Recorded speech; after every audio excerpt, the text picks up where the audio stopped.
하나님의 말씀은 우리가 잠든 사이에도 멈추지 않습니다. 그래서 지금 이 말씀을 틀어두면 내일이 먼저 달라질 수 있습니다. 오늘 밤도 수고 많으셨습니다. 지금쯤 불을 끄고 누우셨을 텐데요. 몸은 눕혔지만 마음은 아직 하루를 붙들고 계시지는 않으신가요? 혹시 이런 생각이 스치셨습니까?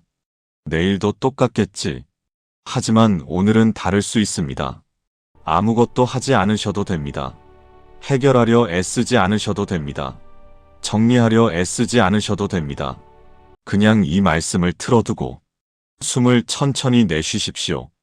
왜냐하면 우리가 눈을 감는 그 순간에도 하나님의 말씀은 일하고 계시기 때문입니다. 우리가 의식을 내려놓는 사이 말씀은 조용히 마음 깊은 곳에 닿습니다.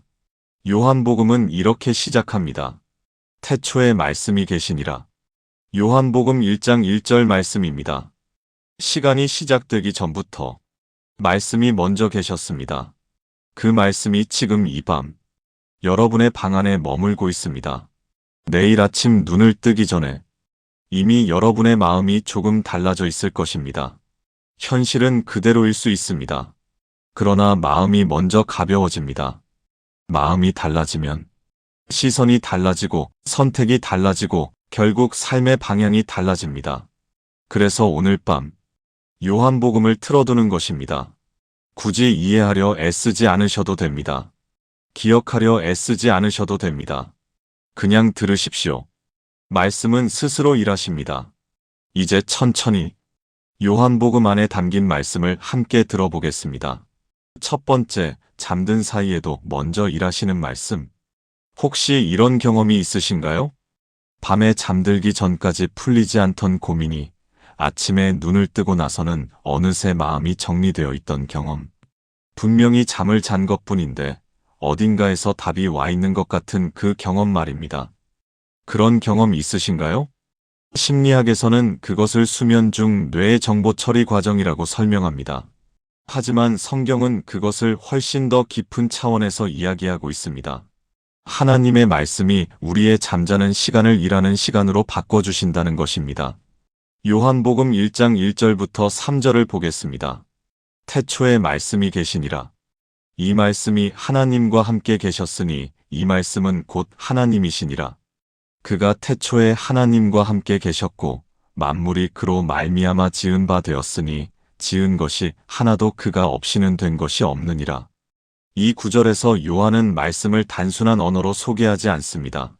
말씀은 하나님이십니다. 말씀은 만물을 창조하신 분이십니다. 아무것도 없던 자리에 존재를 만들어내신 분이십니다. 그 말씀이 지금 이 밤 여러분의 방 안에 들어오고 있습니다. 생각해 보십시오. 태초의 혼돈 속에서 빛을 만들어내신 말씀이 지금 여러분의 뒤엉킨 마음 속에 들어오신다면 어떤 일이 일어나겠습니까? 정돈하실 것입니다. 밝히실 것입니다. 새롭게 하실 것입니다. 여러분이 아무것도 하지 않는 그 잠든 시간에 말씀은 창조의 능력으로 여러분의 내면을 재창조하십니다. 전라북도 전주에 사는 한 성도님이 제게 이런 이야기를 나눠주셨습니다. 남편과의 오랜 다툼으로 마음이 너무 상하셔서 밤마다 잠이 오지 않으셨다고 합니다. 눕기만 하면 억울한 마음, 서운한 마음이 밀려와서 새벽 2, 3시가 될 때까지 뒤척이셨다고 합니다.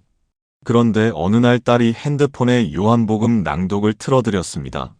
처음엔 반신반의하셨다고 합니다. 이게 뭐가 달라지겠어? 그런데 신기한 일이 일어났습니다. 말씀이 흘러나오는 동안 억울하고 서운했던 마음이 서서히 가라앉기 시작했습니다. 어느 순간에 눈물이 흘렀습니다. 왜 우는지도 몰랐습니다. 그냥 눈물이 흘렀습니다. 그러고는 스르르 잠이 드셨다고 합니다. 아침에 눈을 떴을 때 그 성도님은 이상한 것을 느끼셨다고 합니다. 어젯밤 그렇게 크게 느껴지던 남편에 대한 서운함이 아침이 되니 왠지 작게 느껴지는 것이었습니다. 말씀이 밤새 내 마음 안에서 일하셨구나. 그분이 제게 하신 말씀이 지금도 기억에 남아 있습니다. 목사님, 제가 한 게 아무것도 없었는데요. 네, 맞습니다. 여러분이 한 게 없어도 됩니다. 말씀이 먼저 하십니다. 오늘 밤도 이 말씀이 여러분 마음 가장 깊은 곳까지 들어가 일하실 것입니다. 여러분은 그냥 받으시기만 하면 됩니다. 두 번째, 어둠이 이기지 못하는 빛의 약속.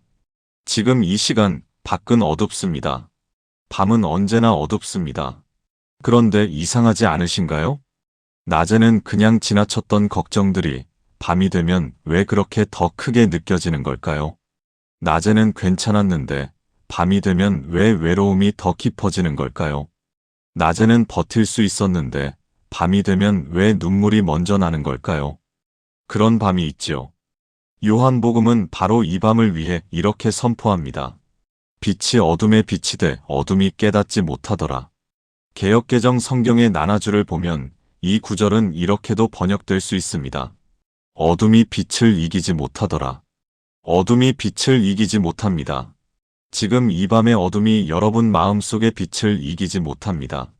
지금 여러분을 짓누르는 걱정의 어둠이 하나님 말씀의 빛을 이기지 못합니다. 요한이 이 말씀을 기록할 당시의 상황을 생각해 보십시오. 요한은 밤모섬에 유배되어 있었습니다. 박해받는 초대교회 성도들은 지하무덤 카타콤에서 숨어 예배드리고 있었습니다. 로마의 네로 황제는 기독교인들을 횃불처럼 불태워 어둠을 밝히고 있었습니다. 그 극한의 어둠 속에서 요한은 이렇게 썼습니다. 어둠이 빛을 이기지 못하더라. 과거형입니다. 이미 결론이 났습니다. 어둠은 빛을 이기지 못했습니다. 그리고 앞으로도 이기지 못할 것입니다. 지금 여러분이 겪고 있는 어둠이 무엇이든 그것은 이미 진 싸움을 하고 있습니다. 대구에 사는 한 권사님의 이야기입니다. 남편이 갑자기 쓰러지셔서 중환자실에 들어가신 날 밤, 그분은 혼자 병원 복도에 앉아 계셨습니다.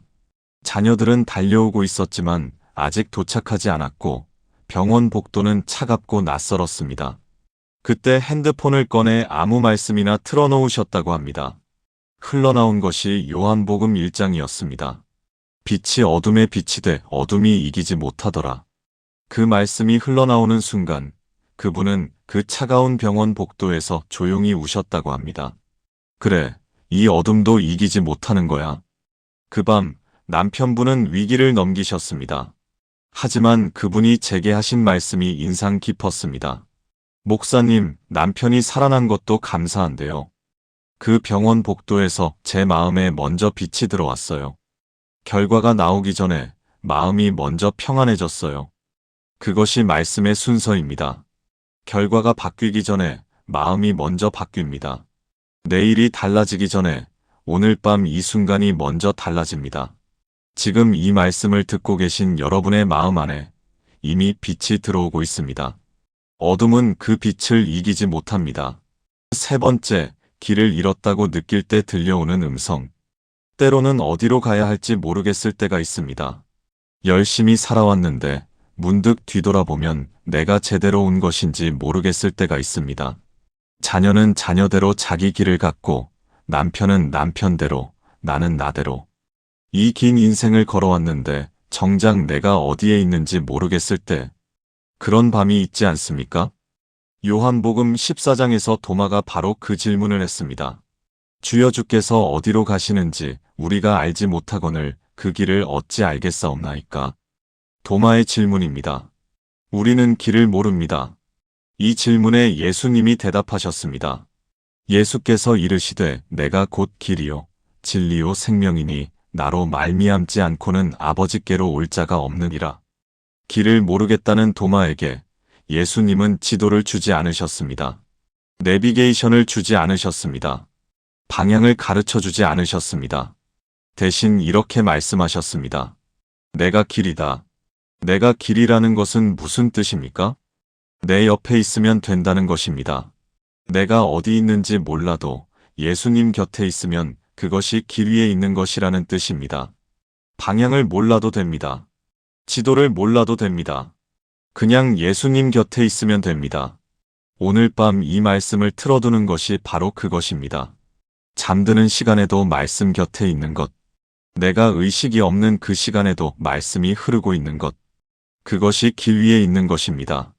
부산에 사는 한 집사님의 이야기를 나눠드립니다. 50대 중반에 오랫동안 다니던 직장을 잃으셨습니다. 자녀들은 결혼해서 독립했고 집안은 갑자기 너무 조용해졌습니다. 이제 어떻게 살아야 하나? 앞이 보이지 않는 것 같았습니다. 그분이 제게 오셔서 말씀하셨습니다. 목사님, 저는 지금 길을 잃은 것 같아요. 그래서 제가 이 말씀을 드렸습니다. 요한복음 14장 6절. 내가 곧 길이요. 그리고 이렇게 권해드렸습니다. 매일 밤 주무시기 전에 이 말씀을 틀어두고 주무시라고. 그분이 3달 후에 연락을 주셨습니다. 목사님, 제가 길을 찾은 게 아닌데요. 길이신 분이 저를 찾아오신 것 같아요. 네, 그것입니다. 우리가 길을 찾는 것이 아닙니다. 길이신 분이 우리를 찾아오시는 것입니다. 그분이 오늘 밤 이 말씀을 통해 여러분을 찾아오실 것입니다. 내일 아침 눈을 떴을 때 어제보다 조금 더 방향이 보이게 될 것입니다. 그것이 말씀이 먼저 하시는 일입니다. 4번째, 세상이 줄 수 없는 평안. 평안. 이 단어를 들으면 어떤 느낌이 드십니까? 간절하다는 느낌이 드시지는 않으십니까? 마음의 평안 참 어렵습니다. 뉴스를 보면 불안해지고 가족과 대화하다 보면 상처받고 건강검진 결과가 나올 때마다 마음이 쿵 내려앉고 평안하고 싶은데 평안이 좀처럼 오지 않는 밤들이 있습니다. 그런 밤에 예수님은 이렇게 말씀하셨습니다. 평안을 너희에게 끼치노니 곧 나의 평안을 너희에게 주노라. 내가 너희에게 주는 것은 세상이 주는 것과 같지 아니하니라. 너희는 마음에 근심하지도 말고 두려워하지도 말라. 이 말씀에서 주목해야 할 단어가 있습니다. 내가 너희에게 주는 것은 세상이 주는 것과 같지 아니하니라.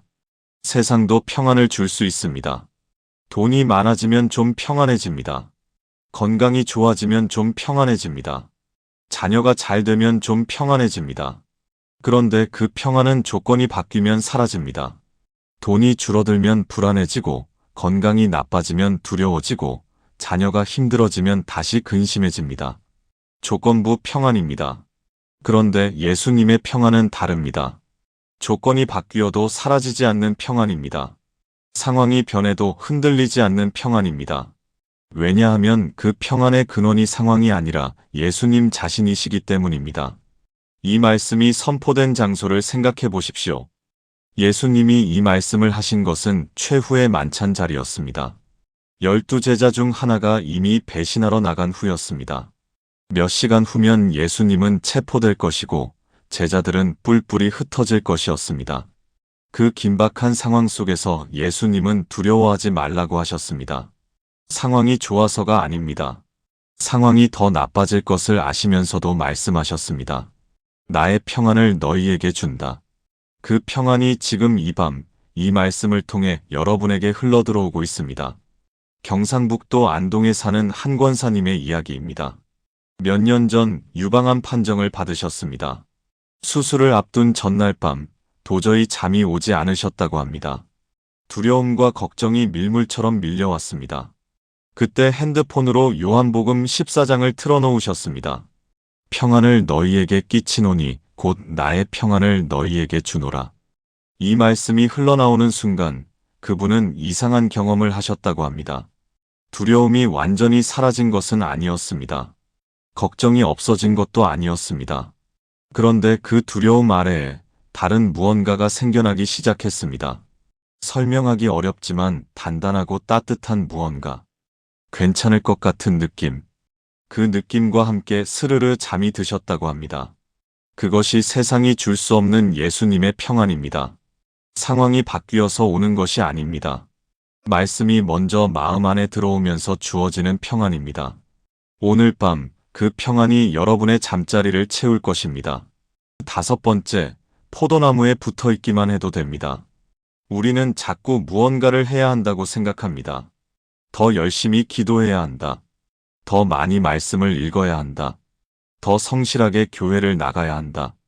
그래야 하나님이 기뻐하실 것이라고, 그래야 응답이 올 것이라고. 그런데 그 생각이 오히려 더 무겁게 짓누를 때가 있지요. 나는 부족해. 나는 기도도 잘 못해. 나는 믿음도 약해. 그런 자책이 밀려오는 밤이 있습니다.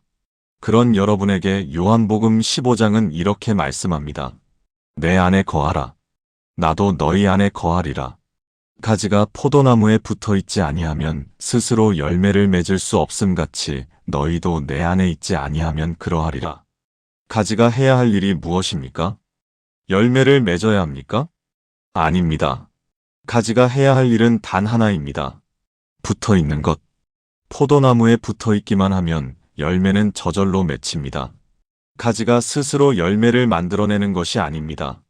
뿌리에서 수분이 올라오고 줄기에서 영양분이 전달되고 그 흐름 안에 가지가 있기만 하면 때가 되면 열매가 맺힙니다. 우리의 영적 삶도 이것입니다. 우리가 해야 할 일은 열매를 만들어내는 것이 아닙니다. 말씀 안에 붙어 있는 것, 예수님 곁에 머무는 것, 오늘 밤 잠자리에 이 말씀을 틀어두는 것, 그것이 바로 포도나무에 붙어 있는 것입니다. 자고 있는 동안에도 말씀 안에 있는 것입니다. 그러면 열매는 말씀이 맺어주십니다. 인천에 사는 한 집사님이 제게 나눠주신 이야기입니다. 오랫동안 불임으로 고통받으셨습니다. 주변의 시선도 힘들었고 기도에도 변화가 없는 것 같아 점점 지쳐가셨습니다. 목사님, 저는 이제 기도할 힘도 없어요. 그분에게 저는 이렇게 말씀드렸습니다. 기도할 힘이 없으면 기도 안 하셔도 됩니다. 그냥 말씀만 틀어두고 주무세요. 처음엔 의아해 하셨습니다. 그래도 돼? 그것만 해도 돼? 그분이 몇 달 동안 매일 밤 주무시기 전에 요한복음을 틀어두셨습니다. 그분의 이야기에서 제게 가장 인상 깊었던 부분은 결과가 아니었습니다.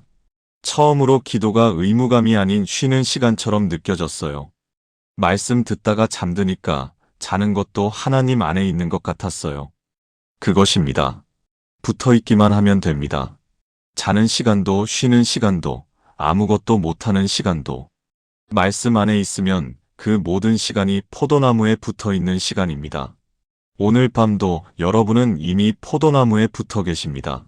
6번째, 구하기도 전에 들으시는 기도. 기도가 막힐 때가 있습니다. 무슨 말을 해야 할지 모르겠을 때가 있습니다. 이미 수도 없이 드린 기도인데 또 드리자니 식상하고 드리지 않자니 마음이 불안하고 그런 밤이 있죠. 그런 여러분에게 요한복음 16장은 이렇게 말씀합니다. 지금까지는 너희가 내 이름으로 아무것도 구하지 아니하였으나 구하라. 그리하면 받으리니 너희 기쁨이 충만하리라. 구하라. 그리하면 받으리니. 너무 단순하지 않습니까? 그런데 우리는 이 단순함을 복잡하게 만듭니다. 어떻게 구해야 할까? 어떤 말로 구해야 할까? 얼마나 간절해야 할까? 믿음이 충분한가? 그러다가 구하기도 전에 지쳐버립니다. 예수님은 그냥 구하라고 하셨습니다. 말이 안 되어도 괜찮습니다. 논리가 없어도 괜찮습니다. 하나님, 저 모르겠어요. 이 한마디로도 충분합니다. 주님, 저 힘들어요. 이 한마디로도 충분합니다. 요한복음 11장에 나오는 마리아와 마르다를 기억하십니까? 오빠 나사로가 죽었을 때 마리아는 예수님 발 앞에 엎드려 울었습니다. 길게 기도하지 않았습니다. 신학적인 고백을 하지 않았습니다. 그냥 울었습니다. 그때 성경에서 가장 짧은 구절이 나옵니다. 예수께서 눈물을 흘리시더라. 예수님이 함께 우셨습니다. 마리아의 기도는 눈물이었습니다. 그 눈물의 기도가 나사로를 무덤에서 걸어 나오게 했습니다. 오늘 밤 여러분이 잠들면서 드리는 기도는 어떤 기도입니까? 말이 없어도 됩니다. 그냥 이 말씀을 틀어두고 눕는 것이 기도입니다. 하나님, 오늘 밤 이 말씀이 제 대신 기도해 주세요. 이것으로 충분합니다. 충청남도 천안에 사는 한 성도님의 이야기를 나눠드립니다. 어머니가 치매 진단을 받으신 후로 매일 밤 걱정이 산더미 같아서 기도를 드리려 해도 하나님이 계신지조차 의심이 됐다고 합니다. 기도해도 소용없는 것 같아요. 하나님이 이 기도를 들으시는 건지조차 모르겠어요. 그분에게 저는 이렇게 말씀드렸습니다. 그러면 이렇게 기도해 보세요. 하나님, 저 모르겠습니다. 그냥 이 말씀 들을게요. 그것으로 충분합니다. 그분이 그날부터 요한복음을 틀어두고 주무셨습니다. 2달이 지난 후 그분이 제게 연락을 주셨습니다. 목사님, 어머니가 제 이름을 기억하셨어요. 치매가 나은 것이 아닙니다. 하지만 그 순간 하나님이 들으셨다는 것을 느끼셨다고 합니다. 그리고 이렇게 말씀하셨습니다. 기도하지 못하던 그 시간에도 말씀이 제 대신 기도해 준 것 같았어요. 네, 말씀이 여러분의 기도가 됩니다. 오늘 밤 이 말씀이 여러분의 기도가 되어 하나님께 올라갈 것입니다. 구하기도 전에 들으시는 분이 오늘 밤도 여러분의 잠자리를 지켜보고 계십니다. 7번째, 이미 이기셨습니다. 오늘 하루가 무거우셨습니까? 마치 세상과 싸우다가 진 것 같은 느낌이 드십니까? 열심히 살았는데 왜 이렇게 힘든지 모르겠다는 생각이 드십니까? 그런 밤에 예수님의 마지막 말씀을 들어보십시오. 이것을 너희에게 이르는 것은 너희로 내 안에서 평안을 누리게 하려 함이라. 세상에서는 너희가 환난을 당하나 담대하라. 내가 세상을 이기었노라. 세상에서는 환난을 당합니다. 예수님이 부정하지 않으셨습니다. 힘들지 않다고 하지 않으셨습니다. 고통이 없다고 하지 않으셨습니다. 세상에서는 너희가 환난을 당한다. 맞습니다. 당합니다. 오늘도 당했습니다. 어제도 당했습니다. 내일도 아마 당할 것입니다. 그런데 그 다음 말씀이 있습니다. 담대하라. 내가 세상을 이기었노라. 과거형입니다. 이미 이기셨습니다. 아직 이길 것이 아닙니다. 이길 예정이 아닙니다. 이기었습니다. 완료형입니다. 이것이 얼마나 놀라운 선포인지 아십니까? 예수님이 이 말씀을 하신 시점은 십자가 사건 전날 밤이었습니다. 아직 십자가에 달리지도 않으셨습니다. 아직 죽음을 경험하지도 않으셨습니다. 아직 부활하지도 않으셨습니다. 그런데 이기었노라고 하셨습니다. 하나님의 눈에서는 이미 끝난 일이었기 때문입니다. 우리가 아직 환난 중에 있어도 하나님의 눈에서는 이미 승리가 선포되어 있습니다. 우리가 아직 문제 가운데 있어도 결말은 이미 기록되어 있습니다. 그 결말이 오늘 밤 이 말씀을 통해 여러분의 마음 안에 들어오고 있습니다. 광주에 사는 한 집사님의 이야기입니다. 사업이 어려워져서 수억의 빚을 지게 되셨습니다. 가족에게도 말 못하고 혼자 그 무게를 감당하시다가 어느 날 밤 더 이상 버틸 수가 없으셨다고 합니다. 그날 밤 요한복음 16장이 흘러나왔습니다. 세상에서는 너희가 환난을 당하나 담대하라. 내가 세상을 이기었노라. 그분이 그 순간을 이렇게 표현하셨습니다. 목사님, 제 상황이 바뀐 게 아니에요. 빚이 없어진 것도 아니고요. 그런데 이상하게 이겼다는 느낌이 드는 거예요. 말씀이 먼저 승리를 선포해 주는 것 같았어요. 그것입니다. 상황이 바뀌기 전에 마음이 먼저 승리를 선포받습니다. 내일이 달라지기 전에 오늘 밤 이미 이겼습니다. 오늘 밤 이 말씀을 틀어두고 잠드시는 여러분. 여러분은 이미 이긴 사람입니다. 아직 상황이 그대로여도, 아직 문제가 해결되지 않아도 이기셨습니다. 말씀이 먼저 선포하셨습니다. 오늘 밤 7가지 요한복음의 말씀이 여러분 곁에 흘렀습니다. 잠든 사이에도 먼저 일하시는 말씀, 어둠이 이기지 못하는 빛의 선포, 길 되시는 예수님, 세상이 줄 수 없는 평안, 포도나무에 붙어있기만 해도 된다는 약속, 구하기도 전에 들으시는 기도, 그리고 이미 이기셨다는 완료형 선포, 이 7가지가 오늘 밤 여러분의 잠자리에 함께 있습니다. 여러분이 기억하지 않아도 됩니다. 말씀은 스스로 일하십니다. 여러분이 아무것도 하지 않아도 됩니다. 그냥 이 말씀 안에서 잠드시기만 하면 됩니다. 내일 아침 눈을 떴을 때 무언가가 달라져 있을 것입니다. 어제보다 마음이 조금 더 가벼울 것입니다. 어제보다 걱정이 조금 더 작아 보일 것입니다. 어제보다 내일이 조금 더 선명해 보일 것입니다. 그것이 말씀이 먼저 하시는 일입니다. 오늘 밤도 편히 쉬십시오. 하나님이 지키십니다. 말씀이 함께 하십니다. 내일이 달라질 것입니다. 아니, 내일이 먼저 바뀔 것입니다. 이 말씀이 여러분의 밤을 감싸고 여러분의 아침을 새롭게 하기를 주님의 이름으로 축복합니다. 오늘 밤 이 말씀이 마음에 닿으셨다면 좋아요를 눌러주시고 아래 댓글에 아멘 한 글자만 남겨주세요. 여러분의 그 아멘이 또 다른 분에게 오늘 밤의 위로가 될 것입니다. 편안한 밤 되십시오.